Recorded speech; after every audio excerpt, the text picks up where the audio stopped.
Hi, welcome to Think Human. I'm Chris, and in this video I want to talk about self-driving cars. So self-driving cars have made a tremendous amount of progress recently. Starting from a decade ago, well, self-driving cars have been in the works since the 80s, but then there weren't any good mechanisms or good enough computers to actually do it properly. But starting about from a decade ago, when we were able to have the first self-driving cars drive by themselves from one place in the desert up to the next place, which isn't really complicated in the desert, but given still driving by themselves is quite impressive.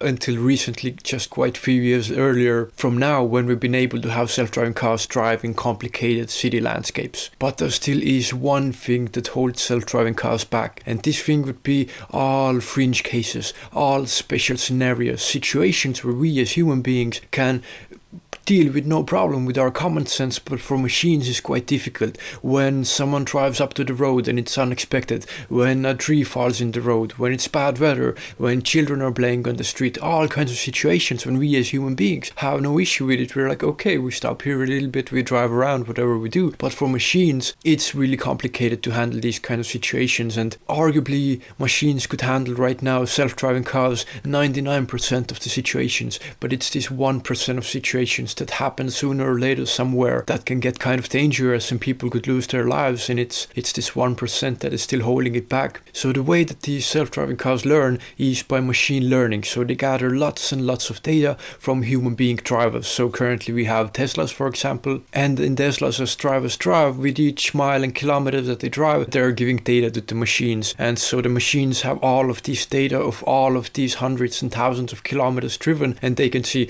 oh, this road has this kind of angle, I should put this much gas in this turn right here, I should go with this kind of speed and then brake for a little bit. Whatever happens, there's a red light, 1,000 times it's happened that there's a red light and the human driver stops. Okay, seems like in the red light I should stop as well, and they learn in this kind of way. But there is this last single percent of special cases that the self-driving car system still can't handle. Now, we could absolutely take care of it, and it would be no problem at all if we would just have all the cars on the road be self-driving. Then we would have no issue with this 1%. We could do it tomorrow if we produce enough self-driving cars. We could have all the cars be just driven by machine systems, and it would be perfect. They could communicate with each other, there wouldn't be any traffic jams because everything would be coordinated. Every car knows where every other car is. They can already coordinate things from kilometers and hours across, and it would be much faster, much better and efficient traffic in that way. But for now, as long as we want to have humans on the road as well, then we would need to figure out how to deal with this 1% of special cases. There already are some taxi systems that are going on the road driving by themselves. Waymo was one, but currently by the law it's still required that there's a human driver, even if the human really doesn't do any driving. They're just there to kind of give comfort to the passengers, and in case something does happen,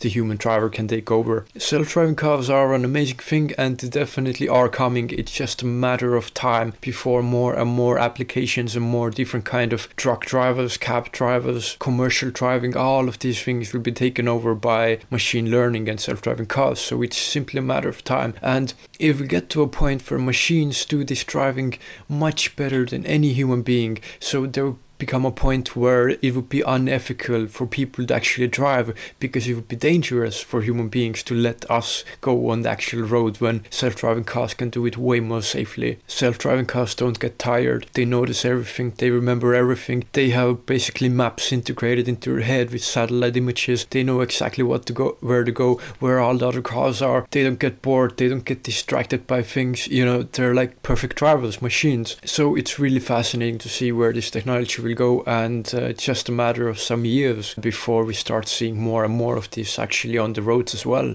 So this is just some thoughts on self-driving cars. Hope you got some thoughts from it. If you have any ideas, please leave them down in the comments below. Thank you so much for watching, and take care.